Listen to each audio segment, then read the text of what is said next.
Welcome to a new video.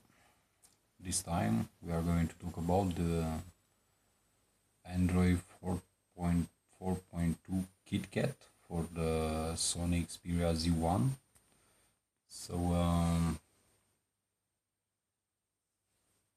it's about 2 hours since I updated my device to the latest Android build, and I decided to make this video for those of you there who didn't get the update already and are curious about the new changes that Sony introduces with this major update. Let me start with the interface, more specific with the home screen. As you can already notice, you can see that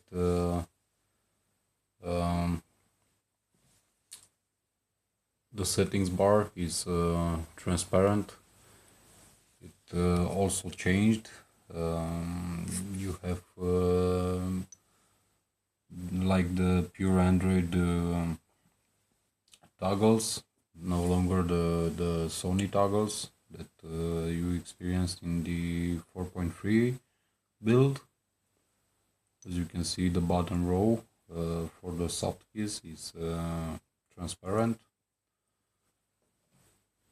Furthermore, they introduced the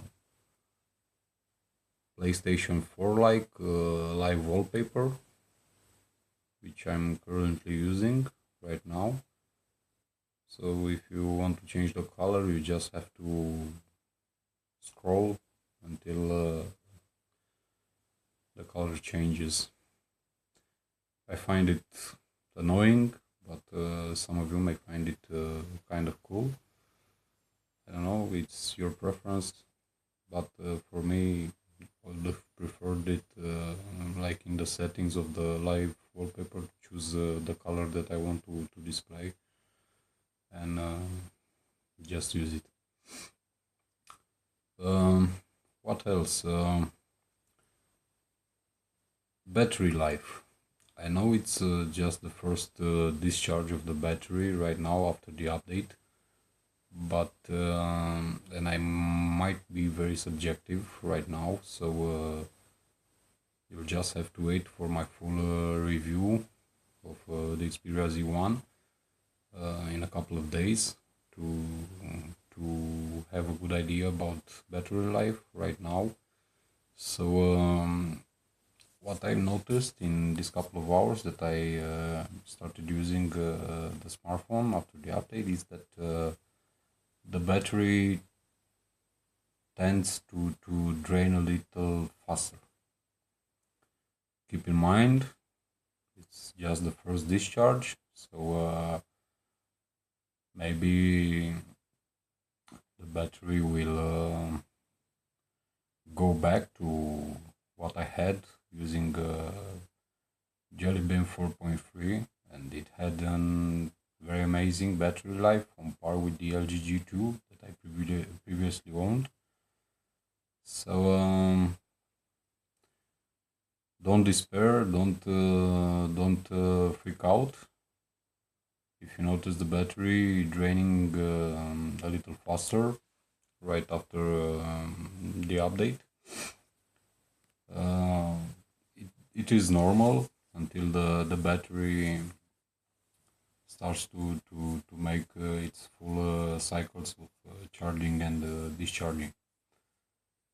Another fact is that if you are waiting for an auto notification to make the update, I urge you to go to your PC, install SUSE. That's the PC software that Sony has for its smartphones, and use SUSE, this program, to update your smartphone to the latest build, because this is how I did it. I checked in the last 2 days maybe 100 times for an auto notification to make the update via OTA, but it didn't happen. So I decided to just connect my smartphone to the PC and use SUSE, following the steps that are described for the upgrade process.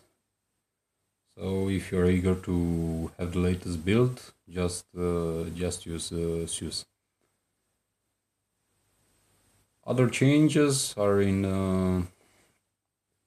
as you already seen, in the notification area with the toggles. Furthermore, in the system they included the printing options. As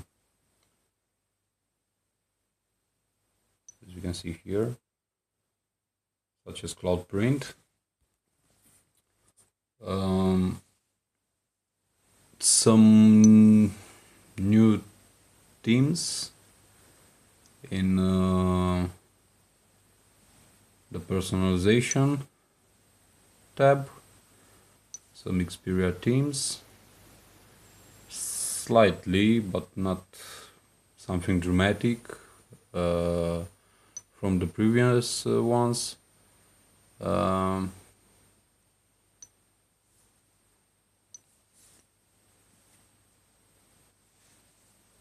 What else?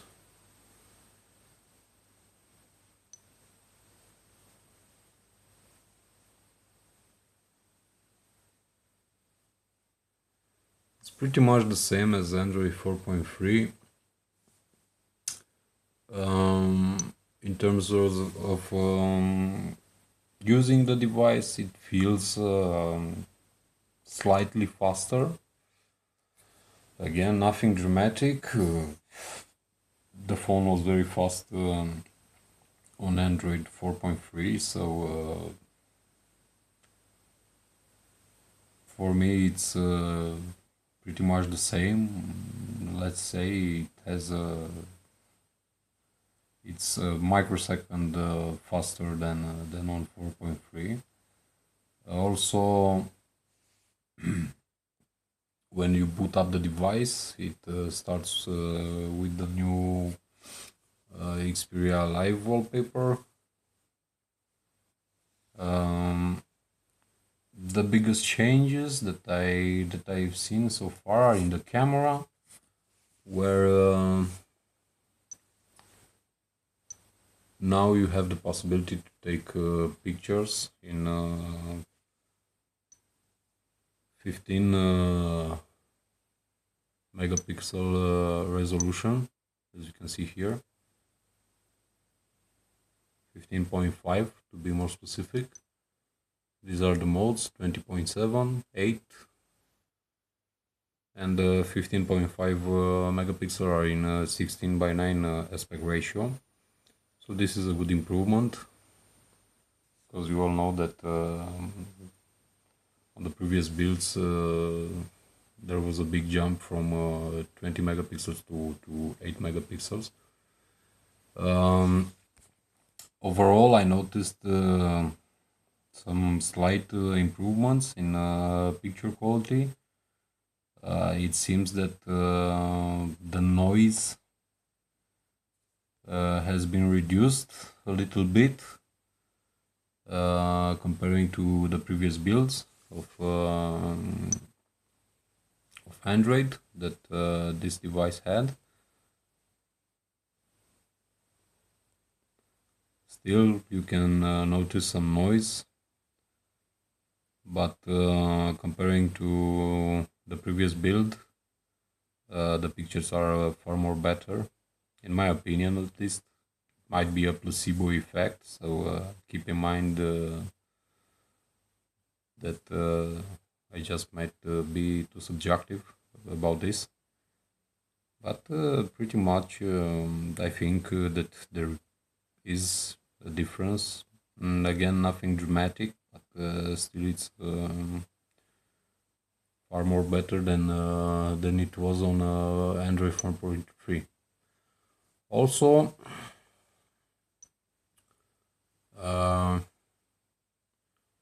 in the AR effect, they now you can use it to also record video with these effects. Unfortunately, there is no time shift burst video mode, like on the Z2, and no 4K. I can understand why Sony,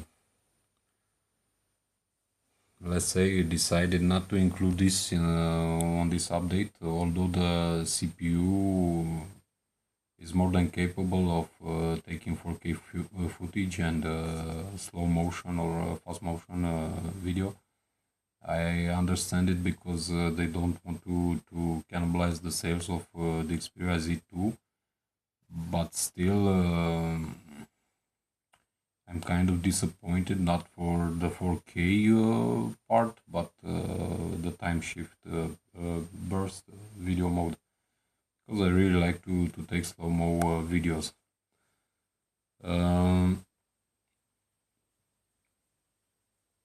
What can I say? For those of you who are expecting a huge step up from Android 4.3, I'm telling you that you'll most probably be disappointed, because it's not the case. I consider the update to be an incremental update, although the OS update, it's a major one. It's 4.4 KitKat, so it's supposed to be better in performance, in stability, in fixing some bugs, and so on. But I was expecting a lot more from Sony, at least in the camera department, because I mean, it's still their main flagship, because the Xperia Z2 is still not out there. So I'm just gonna have to wait a couple of days until I'll do the full review. Until then, to test the battery and all the new functionality and all the new things that they implemented in this update, and see how the smartphone behaves. Until now, the only problem that I noticed, but again, take this with a pinch of salt, is the battery. With my specific usage, which is moderate to heavy, I can notice a slightly faster drainage of the battery. I'll just have to test it more for a couple of days and see how it behaves after a few cycles of charging and discharging. For those of you who are disappointed in this update because they didn't get any 4K video mode or time shift burst mode and so on, there is a solution. You can always go to XDA developers and check it there. I discovered these days a custom ROM called iHackers, and the developers of the ROM and the ROM itself supports 4K video recording and all the goodies that you can find on the Xperia Z2. So the device is more than capable to do these things. The device has the hardware to do these things.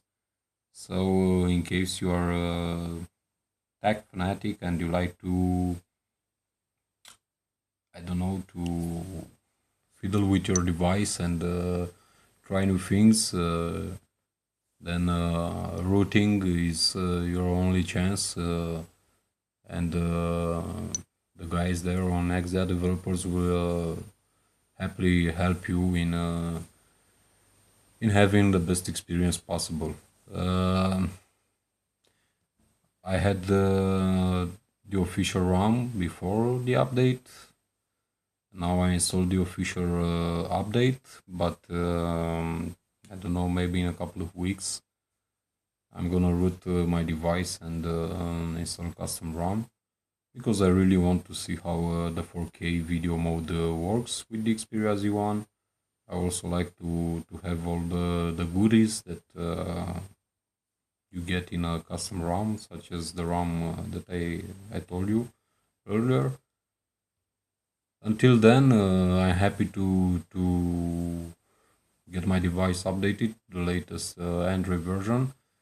I just have to see how it behaves, how the battery usage is, how the overall performance and stability of the system is.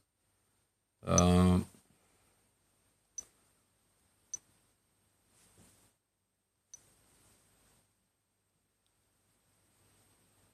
as you can see here, this is Android 4.4.2.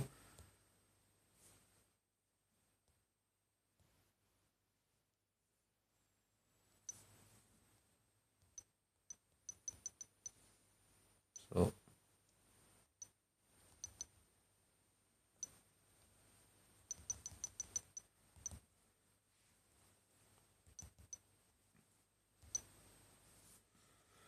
if you found this video interesting and you like it, please hit that like button. I hope I was helpful to you, that I managed to give you some answers. Once again, I consider this to be an incremental update, nothing major.